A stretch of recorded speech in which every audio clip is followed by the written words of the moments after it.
Welcome, everybody, to That Kind of Nerds podcast, a weekly show where we talk about what's going on in the nerdy world. And if you are an avid listener of the show, you know that I am not CJ Mellon.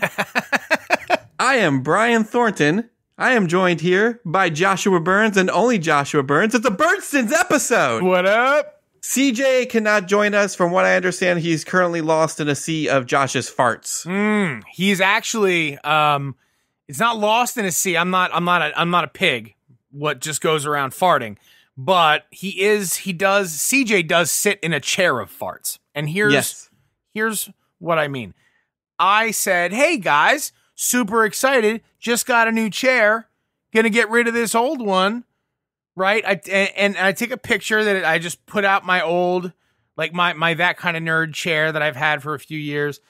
I put it down at the curb. And there's CJ going, you know what, man, I'm going to pack the family up in the car. I'm going to come get that chair, perfectly good chair. And I said, dude, that's a chair full of farts. You don't want that chair.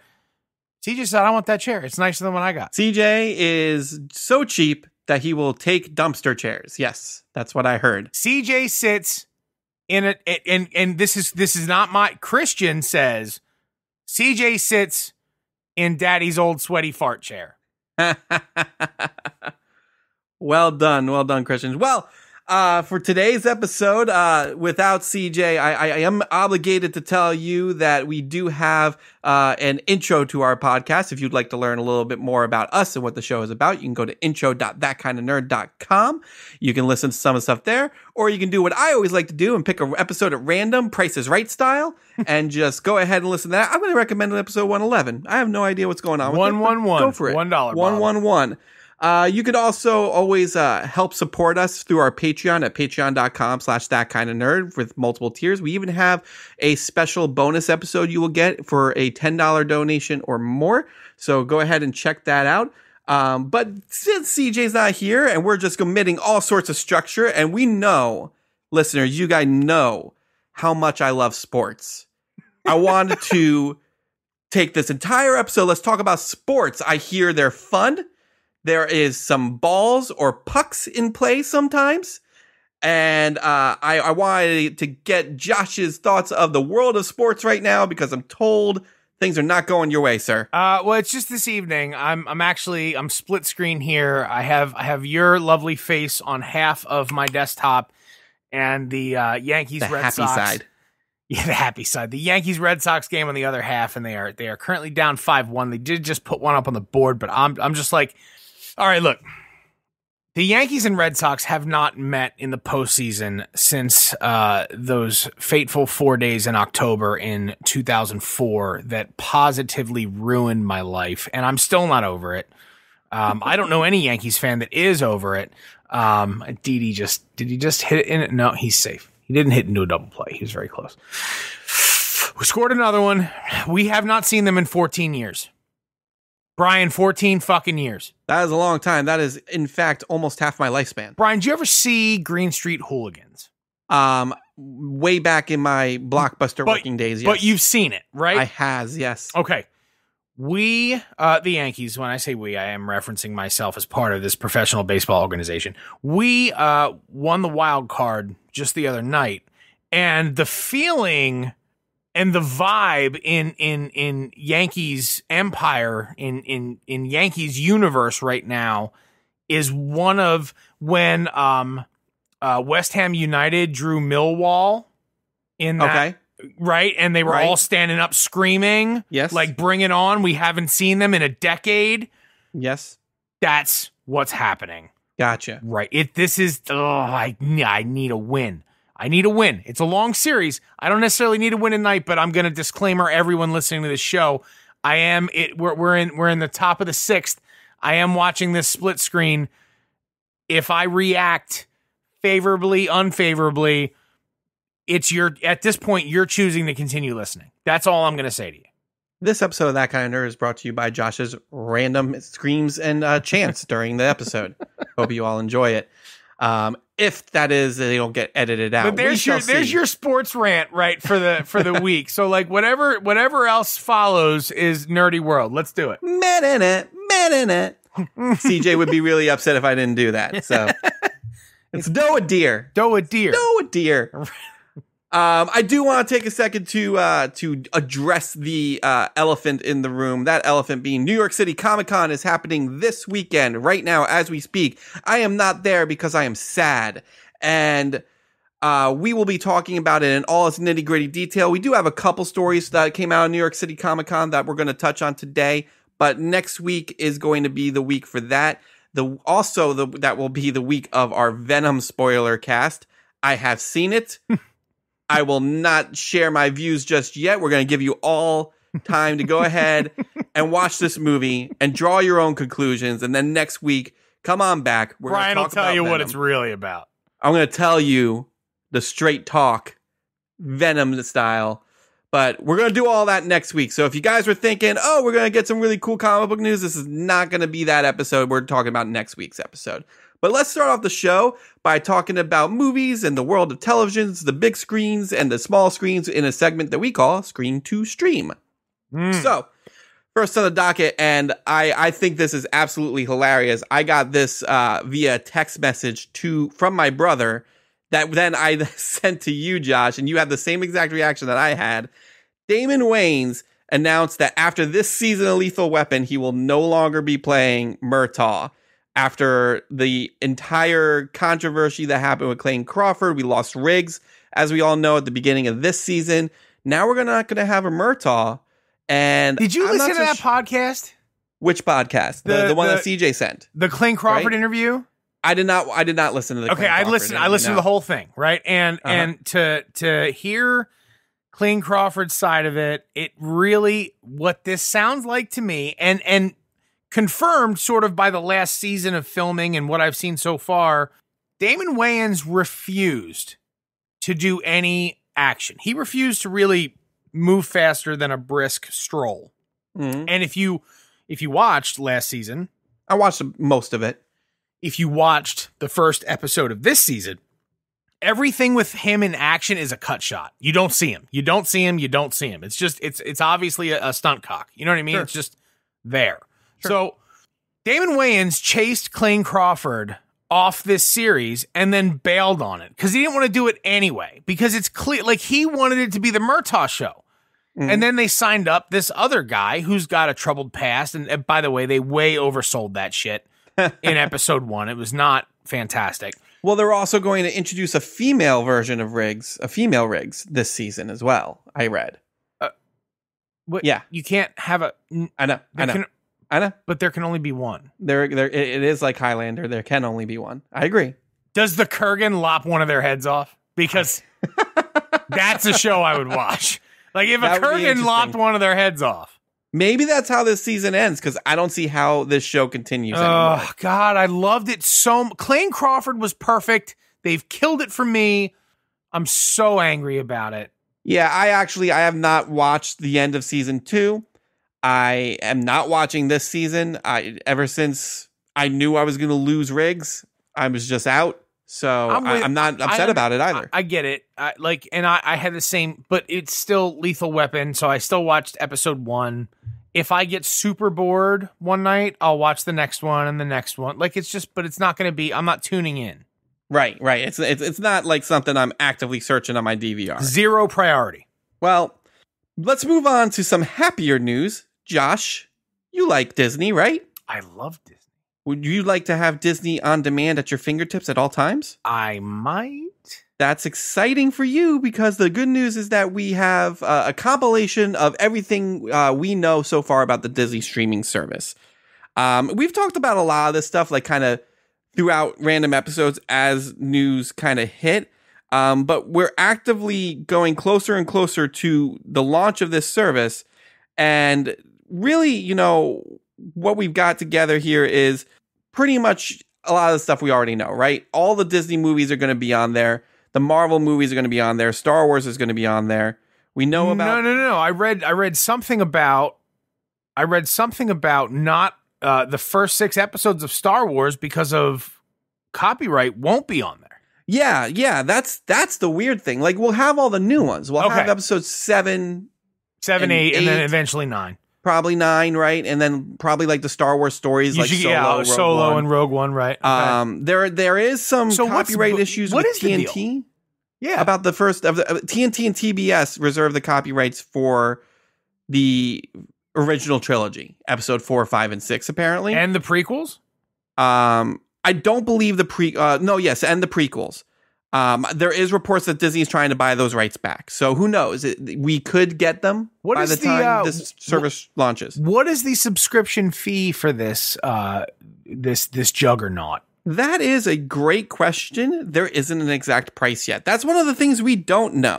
They're judging public interest.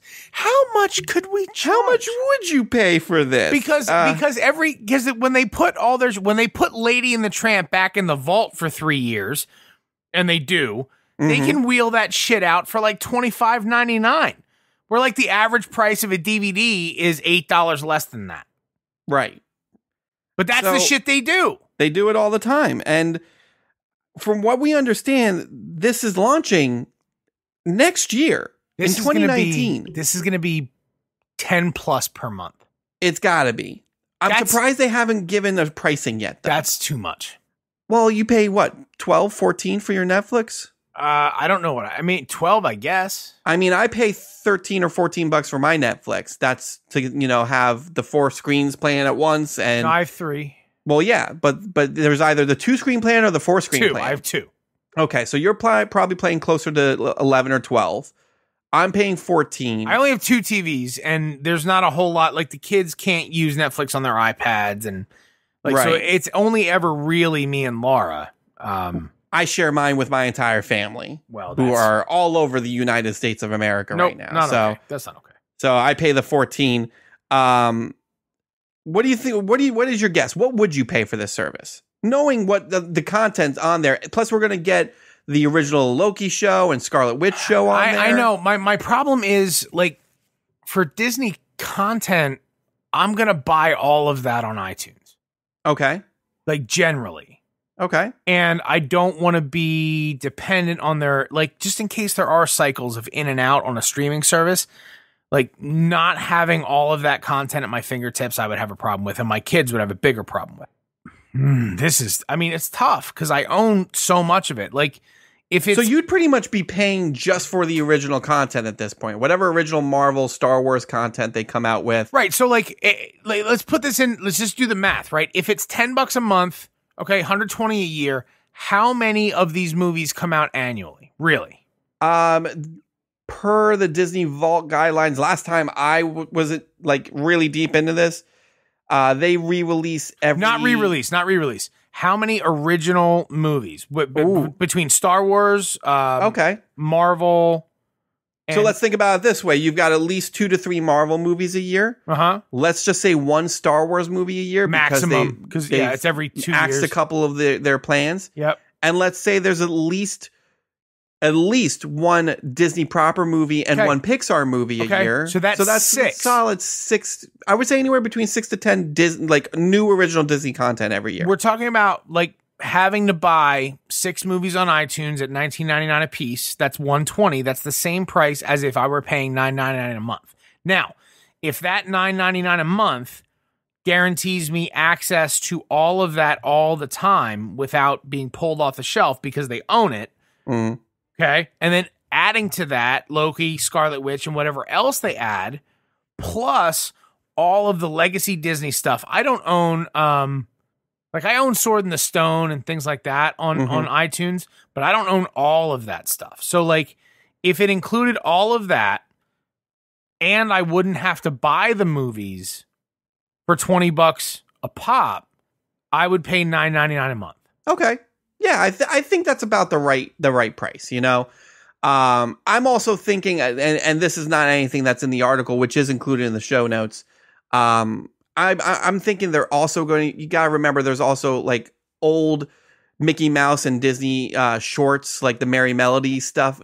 I would watch that stuff. You're not going to watch like the Steamboat Willie black and white. I would watch Steamboat Willie all day long. You're not watching Steamboat Willie all day long. I beg to differ. I've been spending the past 3 weeks rewatching Lois and Clark. I would watch me some Steamboat Willie. Okay. You could have been watching Sons of Anarchy or The Wire. Yeah. Well, I got to watch Doctor Who. Or Capaldi's Doctor Who. You could have been watching that. Yeah, well, it's my go-to-bed show. I watch Lois and Clark before I go to bed. I can't watch Doctor Who before I go to bed. That's crazy talk.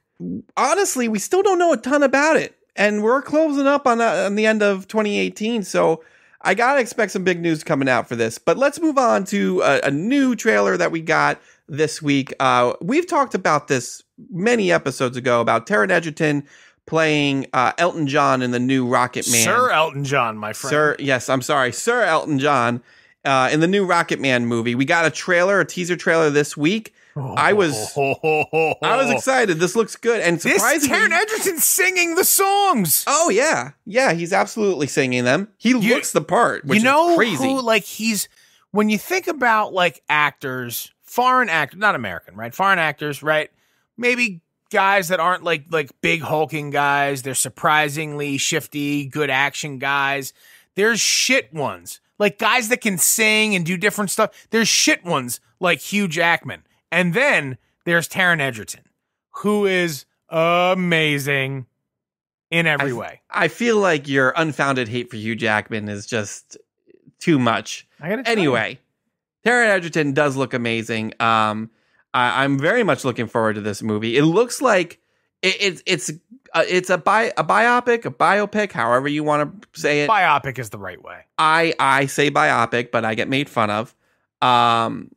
But it looks like it's like kind of a fantastic, like kind of musical, kind of the way like, you know, how Across the Universe was very much just the story about the Beatles, but it's going to be a little out there because Elton John was, you know, he was on some shit. Yeah, most definitely. So it's going to be out there, right? And Elton John, like I'm not, you know, Elton John's not a stranger about it. If you watched Kingsman: The Golden Circle. Yes. Like Elton John's right out there in your face. Do you think on that set, Elton John looked at Taron Egerton and was like, "Hey, you know what? You should play me. You should play me." Look, I don't think it's a coincidence. I don't think anything that happens, like in movies, is like in Hollywood, is a coincidence. Elton John, Taron Egerton, they have to like each other, right? Or else he wouldn't be able to make this movie at all. There's no way Elton John would sign off on some dude he didn't like playing him. True. And I'm sure Elton John, I'm pretty sure he has some big producer credits in here and has a lot to say about it. So, well, especially when you consider he's still alive and kicking and still like one of the best musicians in the world. Yeah. Even in his, you know, I'm pretty sure he's being held up by strings at this point. You know, Weekend at Bernie style. But yeah, I definitely, I feel you there. Rocket Man is coming out May 17th, 2019. So we only got like 7 months. Going to start the summer movie season, so looking forward to that. Burning down his fuse up here alone, Brian. Also, something that we talked about a couple episodes ago. I was fully tumescent. Well, why don't you break the news to the world here? I will. Monty Python's Flying Circus is on Netflix in America. People, you can watch Monty Python's Flying Circus whenever you want. You don't have to wait for that like late night Tuesday, like when it's followed You Got Served on BBC America. You have to wait. I was a huge fan of Monty. I am a huge fan of Monty Python. Oh, so good. So dry. It's so great. I'm definitely looking forward to watching just a couple episodes of this stuff. Listen, especially like some of the sketches that come to mind were like the Ministry of Silly Walks and the self-defense class. I can watch Ministry of Silly Walks all the time. It never stops being hilarious. So it's officially on Netflix. So go ahead and start binge watching some Monty Python. But not before you watch the Capaldi episodes of Doctor Who. I'm not going to do it. I'm telling our viewers to do it, okay? All right. We all know I have a very long list of things that I need to catch up on, which includes our next longer topic. Than Mike. Well, it's long. It's quite long. But also, in my list of things that I need to catch up on, I am behind on Black Mirror. I know CJ is completely up to date, and I know, Josh, you don't really watch this, but I do want to talk about their plans for a Choose Your Own Adventure Black Mirror on Netflix. About that. I did. So essentially, it's going to be just like any of those like Choose Your Own Adventure novels. You know, they're going to play a piece of the story, and then you're going to be able to choose which direction you want the story to go, and then they'll play the next piece. In the Netflix UI? Like, where is this done? I'm pretty sure it's in the Netflix UI. I'm actually looking through the article right now.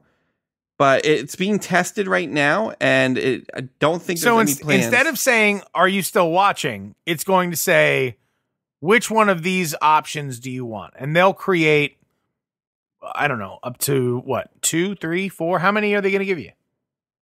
Honestly, this article just talks about the concept. It doesn't really give you. It sounds like they haven't thought it through. I think this is and I said this when we had this discussion a few months ago. I think it was the HBO thing that I was totally opposed to. Mm-hmm. Yeah. You should not be able, like, listen, that's lazy shit. Just make me a good show. Well, I shouldn't be able to tell you. What I will say is Netflix has already done this with some of their animated programs. The animated program Puss in Book. Viewers must choose whether the felines fight or go up a tree or something like that. So, can you gamble on the feline fights? I don't think you can. Then I wouldn't participate in that. Like, no, I mean, I think it. Look, I'm not talking about dog fights. That's way out there. Cat fights are totally different. Watching two cats fight, like when they both stand up on their back feet and like threaten each other, that's hilarious. I will say this. It is going to only be one episode in the next season of Black Mirror, the 5th season, which will be is expected to release in December. But so other than that, no real... It's a test. It's a test.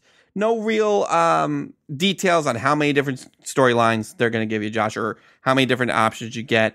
But I think it's interesting. I would watch that episode. Like, if it's built into the UI... Right, if I don't have to do a separate app thing and follow along and download, because that shit's been done too. Mm-hmm. Yeah, like where it syncs and I don't know. I'm not interested in that whatsoever. But if it's through the UI and I have more than 2 options, that's really what and also more than 2 wrinkles. There would have to be, you know what I mean? Yeah. Well, normally, I mean, most choose your own adventure books only give you 2 options, but like as you create those options, more and more branches of the story kind of come out. I don't foresee them doing more than 2 options at a time, but I do see them over, let's say, an hour-long episode, having it happen like every 10 minutes or so. Like you might have 5 or 6 different choices to make throughout the episode. I'd watch that. So I'm interested. I think it's going to be pretty cool to see how that turns out. And then, you know what? If I screwed up and I didn't like the ending, I'll just go back, watch the episode again and do the different choices. Yeah, that's fair. And I mean, as a test, it's a very interesting concept, right? 1 episode out of a season.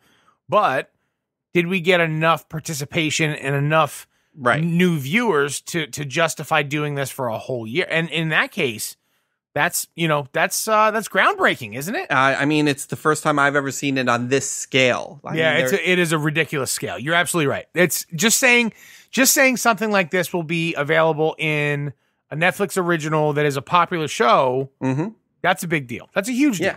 So I'm not trying to poo-poo it. I'm just not a fan of the idea in general. If they can pull it off, I'll be a huge fan of it. Yeah, we'll definitely see. And like I said, December is only a couple months away, so we should be able to see soon. In other Netflix news, Netflix has announced that they are developing adaptations of the Chronicles of Narnia series. Josh, were you a fan of the Chronicles of Narnia at all? No, I think I just missed it. But I think, I don't know if Christian read a book. I think Laura's a fan. I'm not really. This is not something I only say Narnia when it's like when I can't find something. That's where right. It's lost in Narnia. It's in Narnia, right? Where does that door go? Narnia. That's the only place I know it goes for sure. So that's my only frame of reference. I will say this: I read all the books as a kid growing up. There are 7 of them, so there's a lot of material there. And you know, we all saw the movies that were released. They actually are still releasing The Silver Chair as a big budget movie, but we've gotten the Lion, the Witch, and the Wardrobe. We've gotten Prince Caspian, Voyage of the Dawn Treader, and soon The Silver Chair. I think this is a much better idea to do as a Netflix show. It's not like the concepts are too heavy that you can't fit in 2.5 hours, but I think this could be fun, and you could do a lot of different things with that world. I think a story like that deserves 8 to 10 45-minute episodes, right? And you get way more story. And you can spend one season on a book. There are 7 books. I'll put it like in perspective. Lemony Snicket's series of unfortunate events, the movie was good. The Netflix series over 2 seasons is far better. I have heard that. It's only seen the first episode, but what I saw was very good. And I mean, obviously, we all love Jim Carrey as Count Olaf. NPH does an amazing job. He's hilarious. My kids walk around quoting him. What's this? It's bread. Wrong. It's bread. And he does it all through the first season, and it's hilarious. But they're still quoting it years later. They've binge watched the series probably 5-6 times the whole way through, and I've watched it a couple times the whole way through. It's so good. So even though I don't understand any of the story and haven't seen any of the movies, if it was a Netflix show that starts from the beginning, I'd watch. Yeah, absolutely. I think this is a great idea. No word on casting or release dates or anything like that. It's still in the very infant stages, but I'm on board. So expect to see more news about that coming soon. But now we can move on to my favorite part of the show. Oh, you mean the things that are affecting the world and myself in particular? The comic book world? That's right. We talk about the comic books and Marvel and DC and mostly how it affects yours truly. It is time for Cape Talk. Cape Talk. So, as I stated before, New York City Comic Con is going on right now. There are a few little snippets, little stories. We're going to have way more next week. But something that Saturday's the big day, right? Tomorrow's a big day. Yeah, tonight and Saturday are going to be your major news days. But we did get some pretty cool news that came out last night and some this afternoon. But DC Universe Titans, which is set to premiere on the DC Universe app on October 12th, not only did they show the first 2 episodes at the Comic-Con, which have gotten very good responses, very good reviews from what I've seen, but they also announced that it's already renewed for a second season. Good. So before we even get to see episode 1, we already know we're going to get an entire season of this. I'm excited, Josh. I know you're excited to watch the show. Look, the trailers have been solid. It is dark and gritty. It is super dark and gritty. Very dark and gritty, yes. But the story looks fantastic. So I am very excited. Christian can't watch it, and I'm sad about it. No way. No way. No, I know. And I'm going to swear him off it. But I mean, he knows it's coming and he can't watch it. I do want to be clear. When we say dark and gritty, we are talking about the tone and not the New Flyers mascot. Although that is terrifying. It is dark and gritty. It is a whole world that I don't want to go into. And yes, I just made a sports reference for you guys keeping tally. Maybe the Flyers took their inspiration from the DC universe. Maybe. That would make a lot of sense. I mean, I'd watch a movie with Batman and gritty in it. Just, putting that out there. That would be interesting because Batman, could kill some people and scream Martha, and Gritty would just run around scaring everybody. It'd be awesome. Dancing like he's got a hula hoop around him. But yeah, I mean, that's exciting. But what I'm even more excited about is in that same panel, the DC Universe panel, they announced and showed a little trailer for the new Harley Quinn animated series. Oh, so good. And we have our voice of Harley Quinn is going to be Kaylee Cuoco from The Big Bang Theory. So, Josh, real quick, you watched the video. What are your thoughts on it? I thought it was hilarious, which is cool. I thought Kaylee Cuoco was brilliant. I actually, she's amazing and I'm in love with her, but that's something totally different. It has no bearing on my opinion of the quality of this program, which I think it'll be fantastic. The trailer pretty much was Harley Quinn and Poison Ivy talking about Harley Quinn's new show and how much fun it's going to be. And how Poison Ivy is just the most Debbie-est downerist ever. Played by Lake Bell, which, I did not know she was going to be in this show. They've announced some other people who are going to be in it. They haven't really said what characters they're going to be. But it's really like Harley Quinn's the very bubbly, like, this is going to be great. And then like Poison Ivy's kind of poking fun at the DC Extended Universe, saying that's not what the fans want. They want us to be dark. Much. Yeah. All right. Lake Bell. I can get behind that. That's amazing. I had no idea that's who was voicing her. Yeah. I was surprised as well. This looks like a lot of fun. Like you said, I think Kaley Cuoco is great as the voice of Harley Quinn. She's got that kind of bubbly personality, but kind of almost psychotic thing down. Oh yeah, super psychotic. Yeah, for sure. Super psychotic. Like, she seems like fun, and then she like takes it a little bit too far, and you're like, oh. I did appreciate the Deadpool animated series joke that they made. That was really good. Poking a little fun at the Deadpool cartoon that never came to be. She pretty much says, and unlike the Deadpool cartoon, this one's actually going to come out. So that was fun. But yeah, this is going to be great. It is actually going to be not released this year, but early 2019 after Titans wraps up. Harley Quinn should be premiering on the DC Universe app, which... So we're we have just continuity. We could just keep watching the DC Universe every week and have something new. Yeah, and I think I mentioned this before. Their plan is starting October 12th when Titans premieres to have a brand new original series episode premiere every week. So you're going to have 12 weeks of Titans, and then right after Titans wraps up, you're going to have a new show. And that's worth the price of admission alone for me. We're not sponsored by DC Universe, but we should be. Because everyone should be signing up and watching this. Absolutely. I mean, speaking of DC Universe, while we're talking about it, have you ventured into anything new on your DC Universe app? I watched Batman Returns. So oh, wow. Just like a break from the animated. Okay. Right? And I went, I needed like some Danny DeVito, Chester Copperpot action. I feel you. Okay. I'm still working through Lois and Clark. I'm on the last season, so I'm almost done. And then after that, who knows? Maybe I'll buy a boat. I don't know.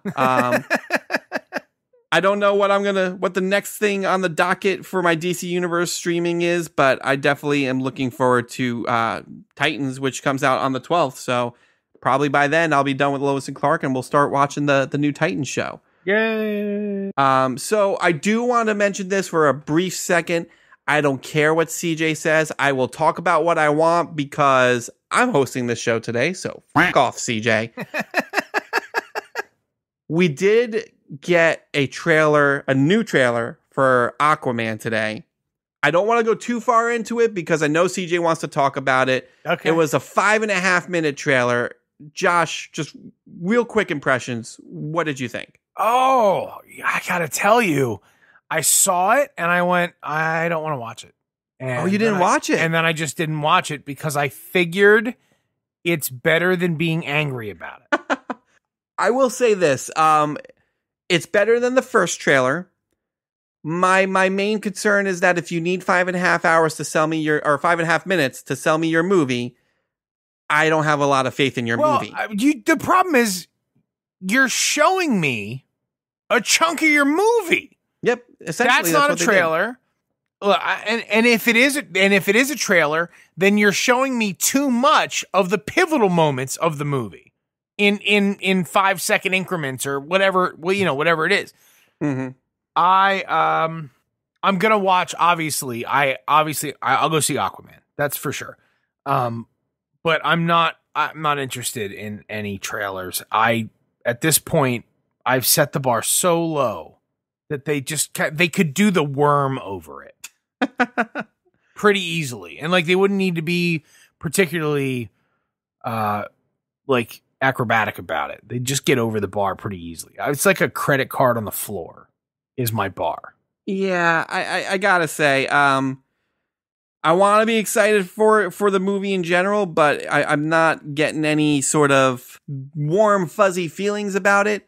I will say this, at the end of the trailer, they do finally show Aquaman in his classic orange suit with the green tights and the trident, and that was a great visual. Cool. I'm still worried about this movie for no other reason. There's been no issues, Brian, in all these movies with visuals. No, yeah, the visuals are always great. The visuals are amazing. It's the story that sucks, and Aquaman is already a bad story, and Jason Momoa is already not a good actor. So it's just, I get him as Aquaman. I'm totally cool with him as Arthur Curry. Yes, I'm signed up for Jason Momoa in an ensemble type aspect. If you're trying to make Aquaman anything bigger than Ant-Man, you've got a problem. And right now, that's what they're trying to do, and I've got a problem with that. I feel ya. We'll go into more detail with CJ next week because I can hear CJ. CJ, I hear you while you're editing, being like, "I said Immortal." F you. I don't care. We're talking about it, but we'll go into more detail and talk about it with CJ next week. But let's take a little trip over to the other side of the comic book spectrum. Got some Marvel news. We did get some on-set video / little snapshots of Jake Gyllenhaal's Mysterio in Spider-Man Far From Home. And my only question, Josh, is where's the goddamn fishbowl? Where's the fishbowl? I don't need him to wear it all the time, but if you're going to show me some pictures, show me the fucking fishbowl. Well, I think, the same thing, like the pictures, your reaction to Brie Larson in the pictures. I think there's some things that we're missing, and I think there's some things that they can, like, the fishbowl isn't going to be a fucking piece of glass he wears. It's got to be a living thing, and this going to be all CGI. That would be awesome. I didn't even think of that. Well, that would be amazing. That's my expectation. The fishbowl had its own sort of, you know what I mean? Like, yeah, I know what you mean. It has to be CGI. It can't be a fucking thing that he wears. It's got to be CGI. Yeah, I don't expect him to wear it the entire movie either. You just want to see him with a fishbowl. I just want one scene. You'll see it. Look, there'll be a promo poster with him. We make a joke about it, and then we never see the fishbowl again. Like, I'm okay with that because I get it. You spent a lot of money to get Jake Gyllenhaal. You want to show his gorgeous face. I understand that. Just one scene, just something. Just give me that. And if you're going to show me promo pictures or on-set pictures, that's kind of what I want to see. The costume looks great. He looks great. It's a Marvel movie. Everything looks great. I'm not worried about him or the way he looks at all. Just give me a little tease. Give me something to look forward to. Other than that, I'm excited. It's Spider-Man. Last time I checked, I'm contractually obligated to love all things Spider-Man. Like my blood. I made a blood oath. No, in fact, when I was just a lad. You know how when you're born, they do your little feet print on like the birth certificate? Yeah. They also put my feet print on a contract stating that I will love Spider-Man and everything to do with Spider-Man. Brian, I'm making a sweeping declaration. Go for it. This is the year of our Lord 2018. Before the end of the year of our Lord 2019, I will have found the perfect art and gotten you a Spider-Man tattoo. I am on board for this. We will do that within the next, October? We will do that within the next 14 months. I am okay with this. This is approved by Brian Thornton and That Kind of Nerd by proxy. Expect a text message from my father in a couple days. No, that's fine. He's gonna like warn me off of hepatitis. I have a giant tattoo of my children. I don't have hepatitis. In other Spider-Man news, Spider-Man Into the Spider-Verse got a new trailer that premiered ahead of New York Comic Con, and I gotta say, this movie looks fun as fuck. I'm excited for this movie. Yeah, I'm more excited for this movie than I ever was for a Venom movie, and that's a little sad. But this looks great. That's not sad. It's still Spider-Man, and it's multiple Spider-Men or Spider-Mans. Give me all of the Spider-Men and women. Give them all to me. Right. Or Spider-Hams. I will accept your Spider-Hams as well. I'm excited. Spider-Pig does whatever a Spider-Pig does. But yeah, this trailer, what we thought was just going to be a movie with maybe Miles and Gwen and Peter, turns out we've got Spider-Man Noir, voiced by Nicolas Cage. We have a Spider-Man Japanese mech. We have Spider-Ham, which is indeed an actual character from the 70s. That's not just a Simpsons thing. And it looks like fun. It looks funny. Have you? My favorite part of the trailer was Peter Parker's narrating, And he's like, oh, hey, I've done all this stuff. I've got a comic book. I got a cereal. I did a Christmas album. Did you see some of the songs for the Christmas album? I didn't. I was not paying enough attention to this trailer. I was watching it. It was entertaining. It obviously ratcheted up a notch from the last one, but no, I did not notice the names. Some of the names are really funny, and I highly encourage you guys to watch the trailer, pause it, and read through some of these names. But the one that jumped out to me was Joy to the World, parentheses, because I just saved it. and just like those are the types of songs that are on Spider-Man's Christmas album. I think this is going to be great. I'm looking forward to it. We commented a lot about this. CJ is very on board for this and how Sony should just do this stuff and leave the live action stuff alone. When is the release? December 18th, 17th? Theaters, week before Christmas. Oh, yeah. Yeah, so this is definitely going to be like my Christmas week movie. Is there? I didn't see the rating. Is there a rating? Expected rating, PG for action, violence, and brief language. PG?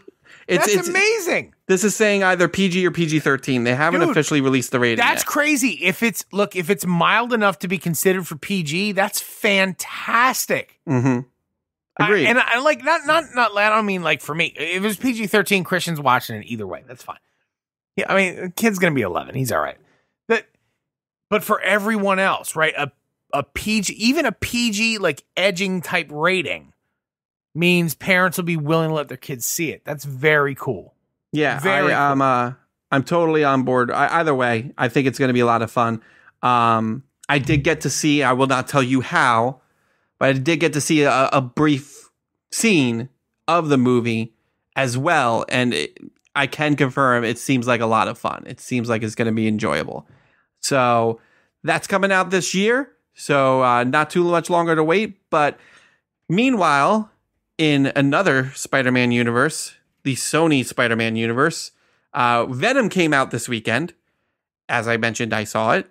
But Tom Hardy was saying this week that all the best scenes of Venom got cut out.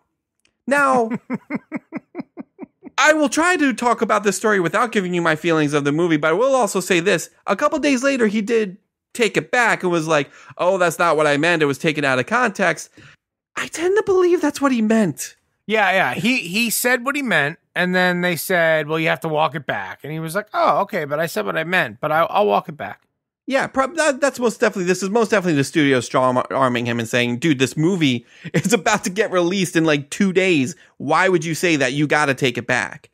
But have you seen the movie yet, Josh? Not yet. I could not get there this afternoon. I wanted to, could not do it. I'm going to see it in the next week. Not sure. I will say this, having seen the movie, I got a feeling Tom Hardy was probably right. But oh, shit. That is all I will say about it. Moving on, to round out our Cape Talk news, we do have to address something very sad, dear viewers. Chris Evans this week did tweet out that he did finally wrap his filming officially on Avengers 4 and said some very heartfelt things about playing Captain America. Just read the tweet. I'm about to. I'm pulling it up. So Chris Evans wrote on Twitter today, officially wrapped on Avengers 4. It was an emotional day to say the least. Playing this role over the last 8 years has been an honor. To everyone in front of the camera, behind the camera, and in the audience, thank you for the memories. Eternally grateful. Which makes me think that not only is Chris Evans not coming back, I don't think we're going to see Cap. Cap's going to die, saving everybody. But, at that point, you either get a Sam Wilson Cap or you get a Bucky Cap, right? Yeah. I mean, in theory, hopefully. But I gotta say, I mean, he did so much to define that character. I'm going to be sad to see him go. I'm not happy about I'm not happy about it. That's not my take on it. I think he could be Captain America forever. Mm-hmm. Because he's pretty young, looks pretty young. He's probably got a solid, my opinion, he could continue making movies as Cap for the next 17 years. Oh, yeah. Oh, definitely. I got to say, there's been just nothing but, huge support on Twitter. A lot of fan art The most notable, there's some fan art of him like kind of walking in the distance. There's my favorite fan art has been a stage of Captain America, and I'm trying to pull it up to show you, Josh. There's a stage of Captain America from each movie, with the tagline up top, "I can do this all day," which is something that Cap has said multiple times. He says at least once every movie. Very cool. Very, very sad. And Chris Evans, I know you're listening to this because we're just that amazing. We are that amazing. We are sad to see you go, sir. And many happy returns and the best in your future endeavors. But please, we kind of hate you for leaving. Well said. So that wraps up the Cape Talk news. We'll have way more Cape Talk next week once we get all of news coming out of New York City Comic Con. But now it is time to take a product.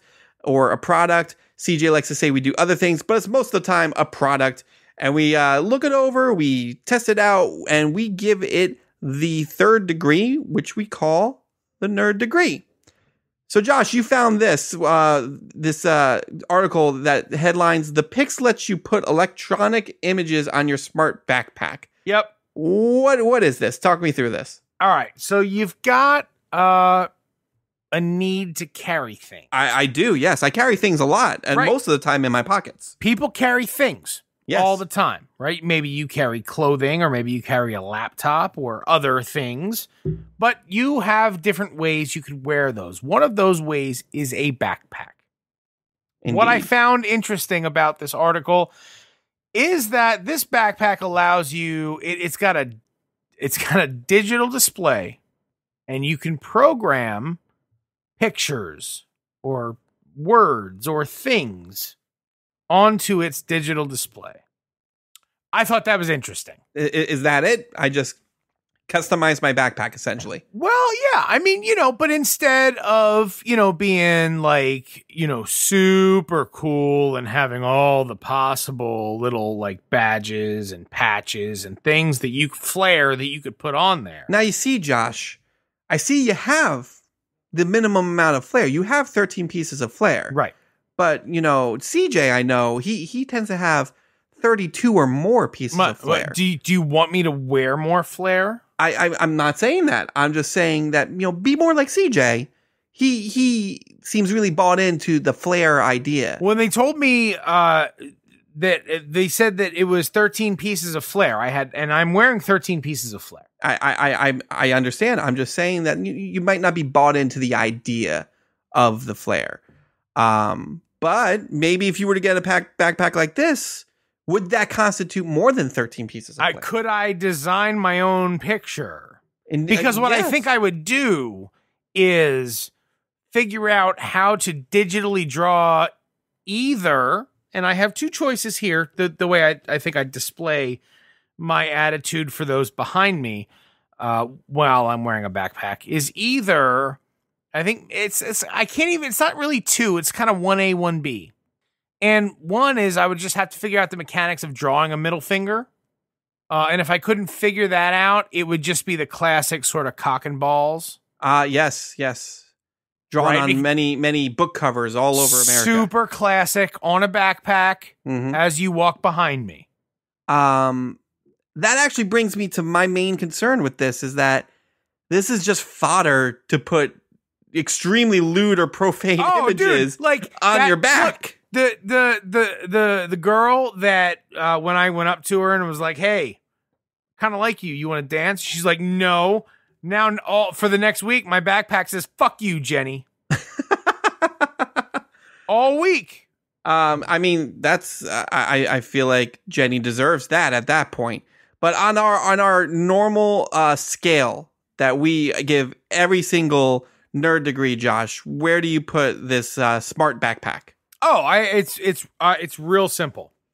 I put it as awesome as telling Jenny, "Fuck off, I found a better dance." Because I do think it's that. Okay. So I would put this as in terms of I guess we're talking high school dance cards, which is normally what we do, right? Right. I would rate this as I came alone and I was kind of in the corner, just, minding my own business. And, Jenny, while being rejected by you, came over to me and splashed her drink in my face. I don't think this is a great idea. That's the worst. You were already so alone. I was already lonely. I was already upset by everything. And then Jenny just went ahead and went over top. Man. So I never expected on our standard unit of measure to hear that from you.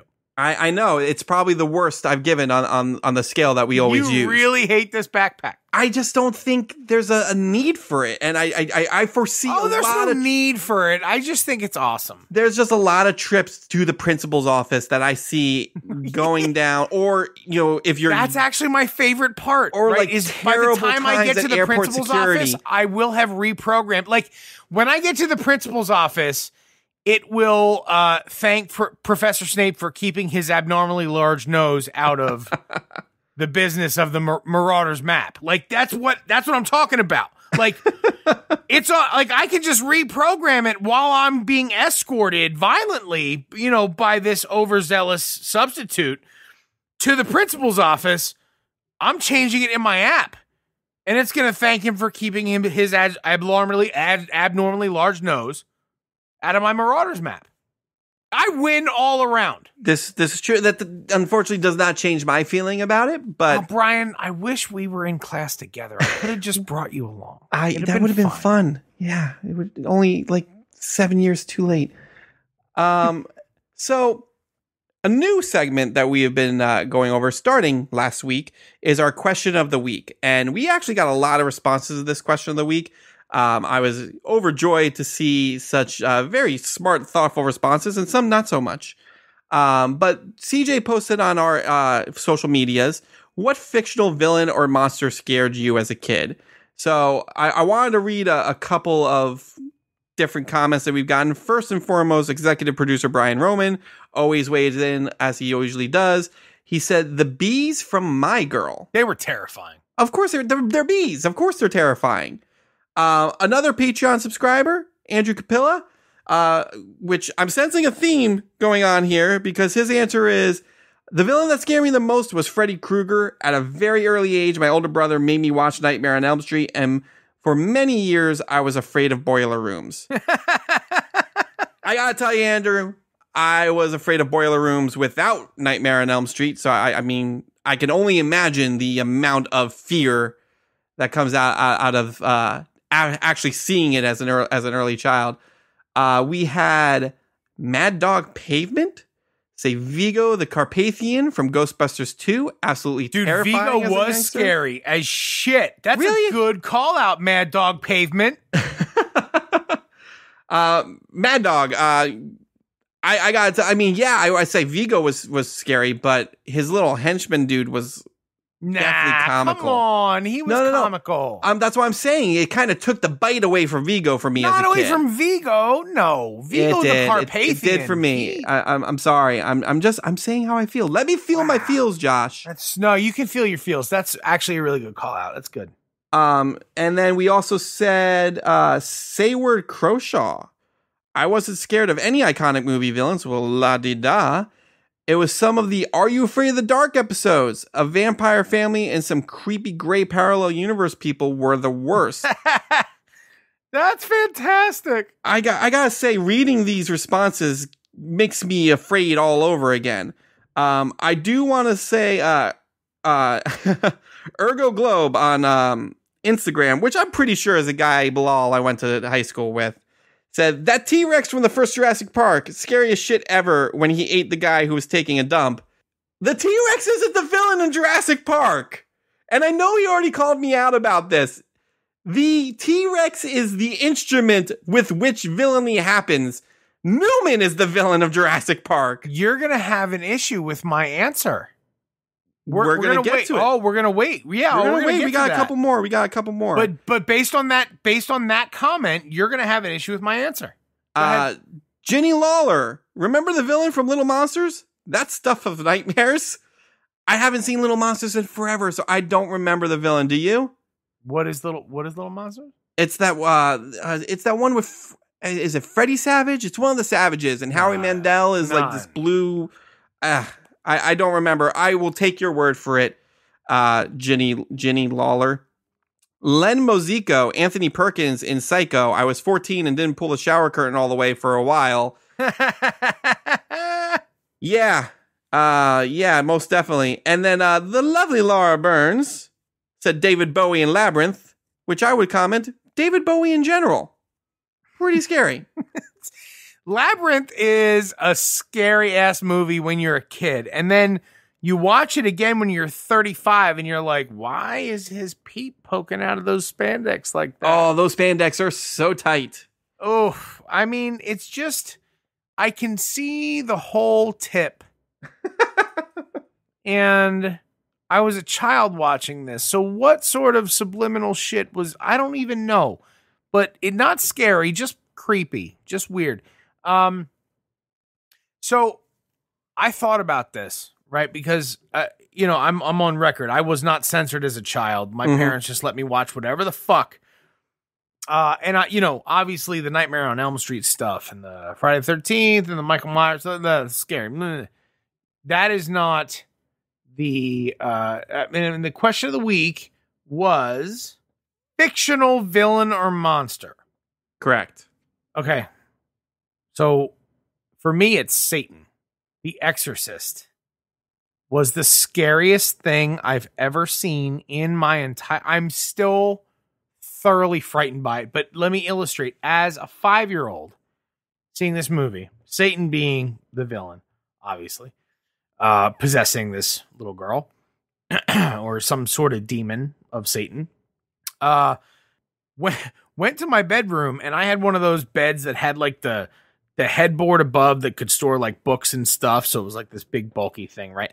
And I just I pushed my mattress out from the headboard a little bit. I climbed behind the mattress and pulled the mattress toward me so that I was under the bed and nothing could possibly get to me. And I slept like that for 4 nights. I'm not kidding. I think I've heard that story before, actually. I think you've actually told that story on this show. It's awful. I'll never forget it. I'm still terrified by it.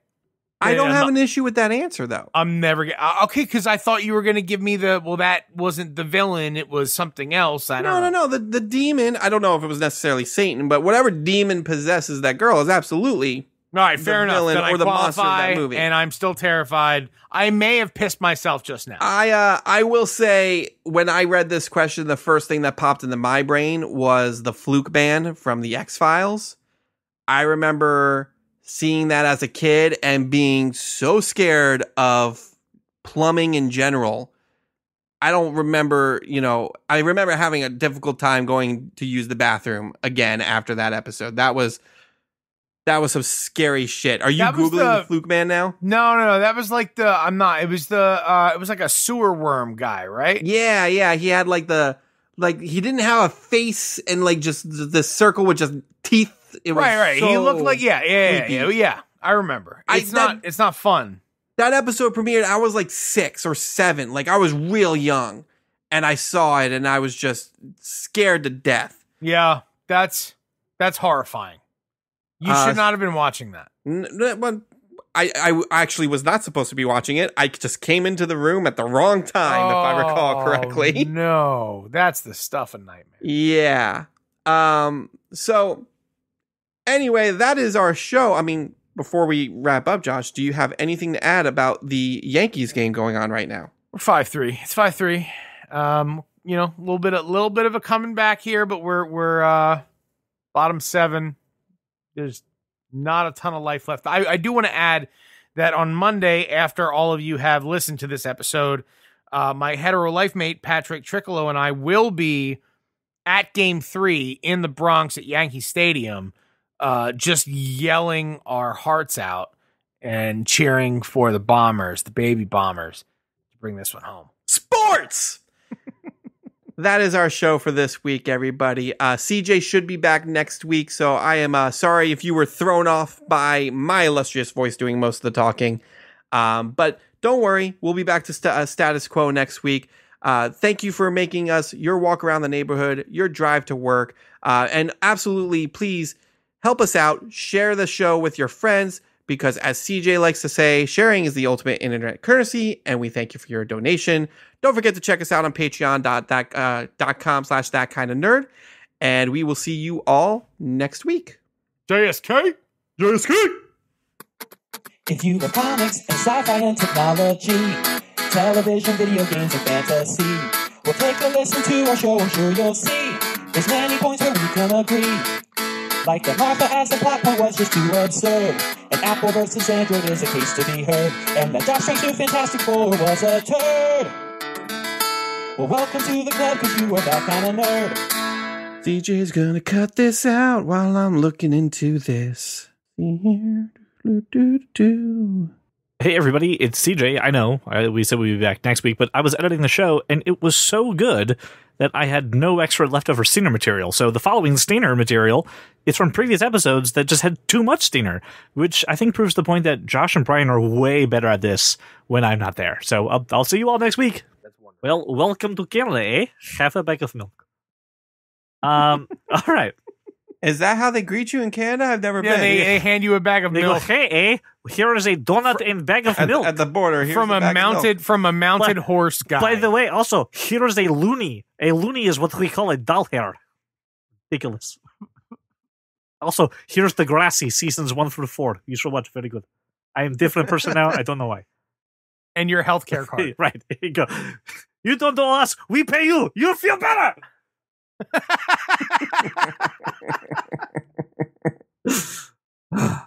All right. Stinger. Hang on one moment. I'm going to mute myself for 2 seconds. I'm sorry. Something came up. Give me 2 minutes. 2 minutes? Not legit. Just give me a minute.